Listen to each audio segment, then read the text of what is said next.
ఒక ప్రాంతంలోని ఉష్ణోగ్రత, వర్షపాతం, తేమ మొదలైన పరిస్థితులను ఏమంటారు?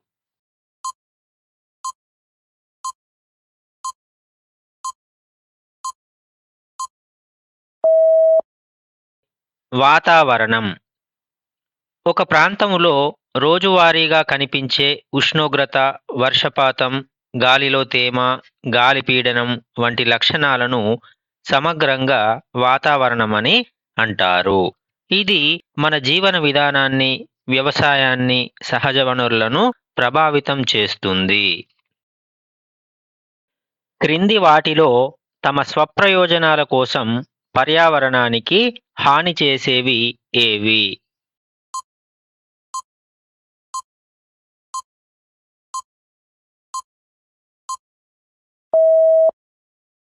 మానవులు. మానవులు తమ అవసరాలు, సౌకర్యాలు మరియు అభివృద్ధి పేరుతో అడవుల నరికివేత, పరిశ్రమల కాలుష్యం, వాహనాల కాలుష్యం, అధిక వనరుల వినియోగం వంటి చర్యల ద్వారా పర్యావరణానికి ఎక్కువ హాని కలిగిస్తారు. ప్రకృతి సమతుల్యతను అత్యధికంగా దెబ్బతీసేది మానవ చర్యలే. క్రింది వాటిలో పంటలు మరియు ఆహార ఉత్పత్తిపైన పెను ప్రభావాన్ని చూపించే అంశాలు ఏవి?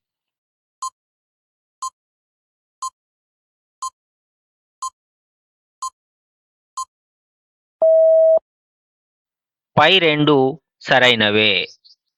అకాల వర్షాలు పంటలను దెబ్బతీస్తాయి.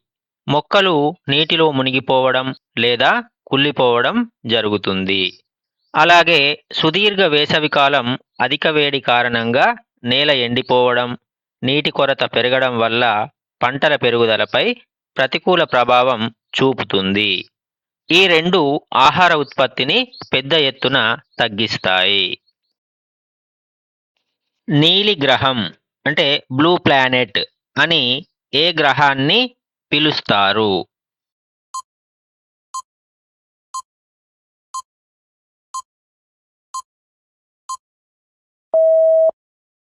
భూమి. నీలి గ్రహం అంటే బ్లూ ప్లానెట్ అని భూమిని పిలుస్తారు. ఎందుకంటే భూమి ఉపరితలంలో ఎక్కువ భాగం నీటితో కప్పబడి ఉంటుంది. అంతరిక్షం నుండి చూసినప్పుడు సముద్రాల కారణంగా భూమి నీలిరంగులో కనిపిస్తుంది. అలాగే నీరు అధికంగా ఉన్నటువంటి ఏకైక గ్రహం కూడా భూమినే. క్రింది వాటిలో వాతావరణ మార్పులకు గల కారణం ఏమిటి?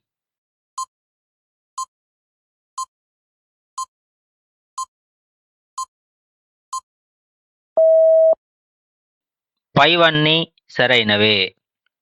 వాతావరణ మార్పులకు అనేక మానవ చర్యలు కారణమవుతాయి. చెట్లు నరకడం వల్ల కార్బన్ డయాక్సైడ్ శోషణ అనేది తగ్గుతుంది. అలాగే వ్యర్థాలను మండించడం మరియు ఇంధనాలను మండించడం ద్వారా గ్రీన్ హౌస్ వాయువులు అనేటివి పెరుగుతాయి. ఇవన్నీ కలిపి వాతావరణ మార్పులను వేగవంతం చేస్తాయి. గ్లోబల్ వార్మింగ్ అంటే ఏమిటి?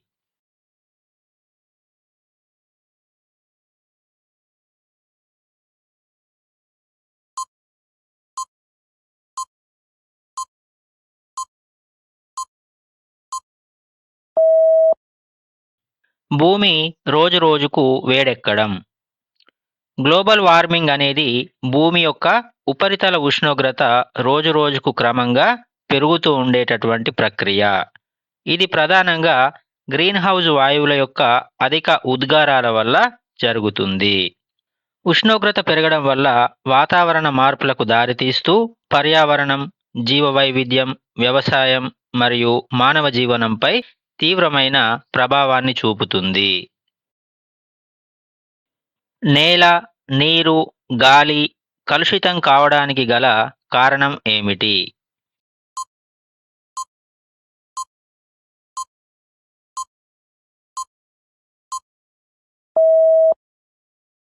పైవన్నీ సరైనవే. అడవులను విచక్షణారహితంగా నరకడం వల్ల నేల నాశనమవుతుంది. అలాగే పరిశ్రమలు విడుదల చేసే హానికరమైన వాయువులు గాలిని కలుషితం చేస్తాయి. మరియు పరిశ్రమల నుండి వెలువడేటటువంటి వ్యర్థాలు నీటిని కలుషితం చేస్తాయి. ఇవన్నీ కలిపి పర్యావరణానికి తీవ్రమైనటువంటి హానిని కలిగిస్తాయి. భూమికి ఊపిరితిత్తుల వంటివి అని వేటిని పిలుస్తారు?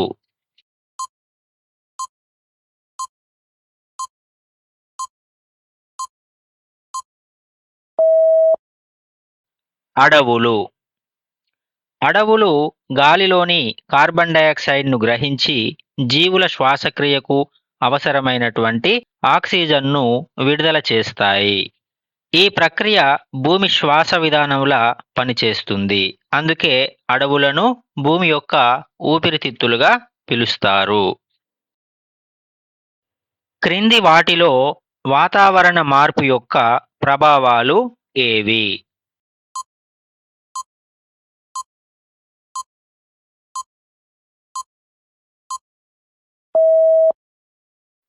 పైవన్నీ సరైనవే.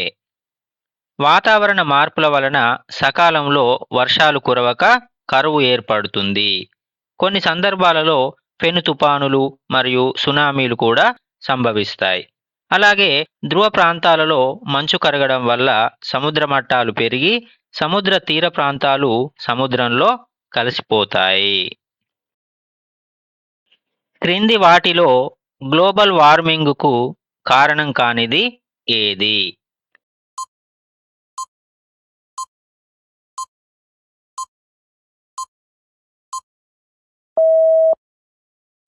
ఎయిర్ కూలర్లు.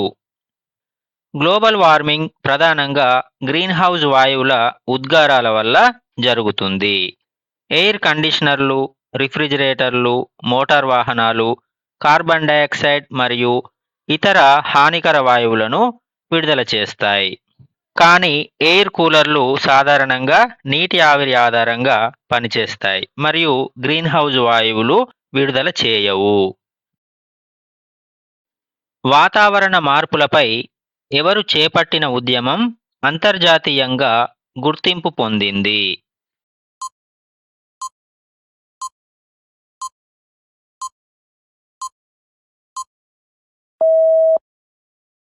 Greta Thunberg. స్వీడన్కు చెందిన గ్రెటా థన్బర్గ్ అనే పర్యావరణ కార్యకర్త ఫ్రైడేస్ ఫర్ ఫ్యూచర్ అనే పేరుతో ప్రపంచవ్యాప్తంగా వాతావరణ పరిరక్షణ ఉద్యమాన్ని ప్రారంభించింది. ఆమె ప్రసంగాలు, నిరసనలు అంతర్జాతీయ వేదికలపై గుర్తింపు పొందాయి. ఆమె 2018లో ఐక్యరాజ్య సమితి వాతావరణ మార్పు సదస్సులో తన ప్రసంగాన్ని కూడా వినిపించింది. చిప్కో ఉద్యమం మొదట ఏ రాష్ట్రంలో ప్రారంభమైంది?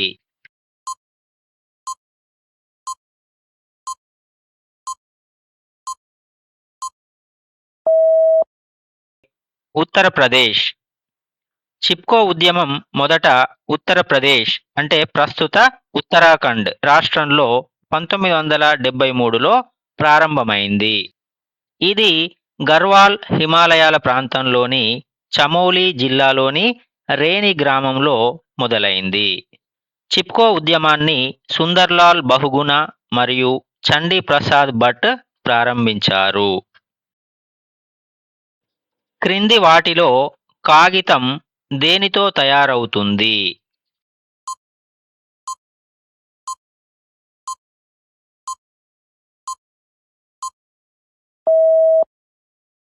చెట్ల గుజ్జు.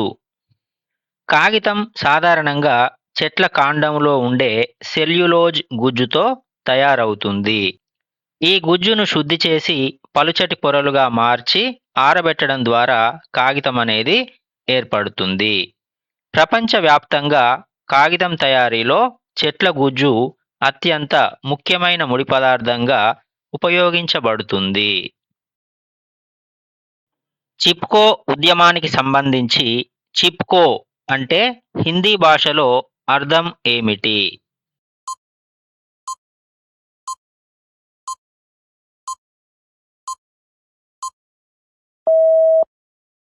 హత్తుకోవడం.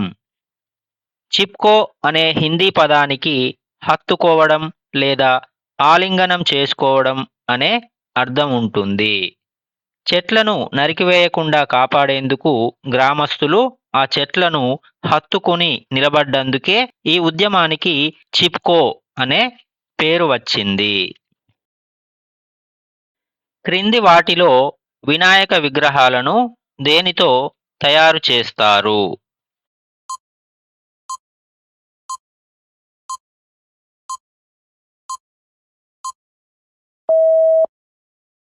Plaster of Paris.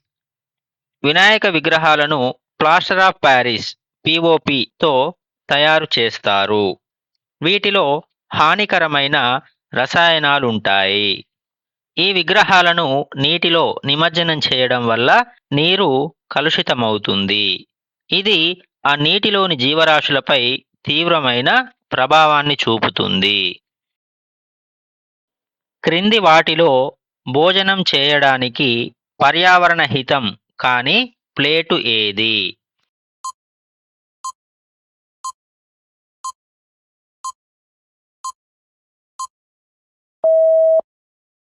Plastic plate. Plastic ప్లేట్లు పర్యావరణానికి హానికరంగా ఉంటాయి. ఎందుకంటే అవి సులభంగా కుళ్ళిపోవు మరియు భూమిలో లేదా నీటిలో చేరి కాలుష్యాన్ని పెంచుతాయి. అరటి ఆకుల్లో భోజనం చేయడం ఆరోగ్యానికి చాలా మంచిది మరియు అరటి ఆకు ఖనిజ లవణాలను కూడా కలిగి ఉంటుంది. జీవ వైవిధ్యం ఎక్కడ ఎక్కువగా కనిపిస్తుంది?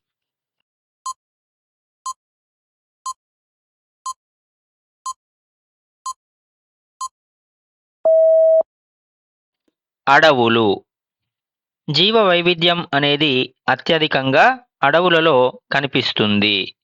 ముఖ్యంగా దట్టమైన అటవీ ప్రాంతాల్లో వేలాది రకాల మొక్కలు, జంతువులు, సూక్ష్మజీవులు సహజంగా సహవాసం చేస్తాయి.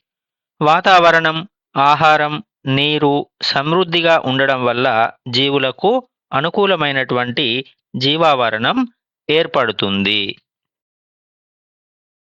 క్రింది వాటిలో సరైన వాక్యాన్ని గుర్తించండి.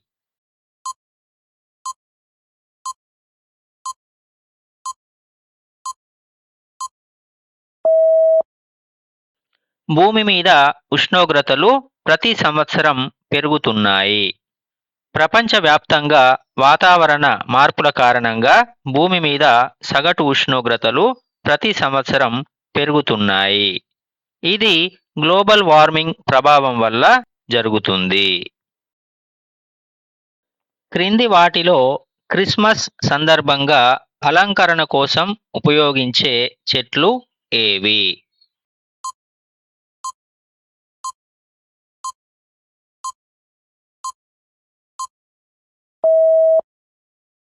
కోనిఫర్ చెట్లు.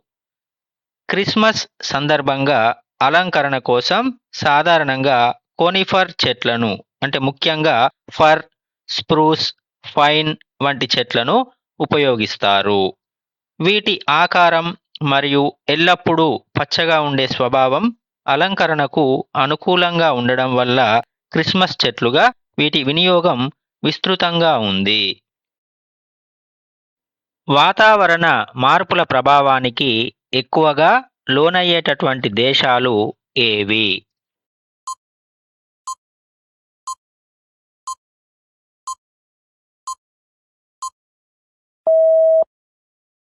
అభివృద్ధి చెందుతున్న దేశాలు. వాతావరణ మార్పుల ప్రభావానికి అభివృద్ధి చెందుతున్న దేశాలు ఎక్కువగా లోనవుతాయి. ఎందుకంటే వీటిలో ఆర్థిక వనరులు, సాంకేతిక పరిజ్ఞానం తక్కువగా ఉండడం వల్ల వరదలు, కరువు, తుఫానులు వంటి విపత్తులను ఎదుర్కోవడం అనేది కష్టమవుతుంది.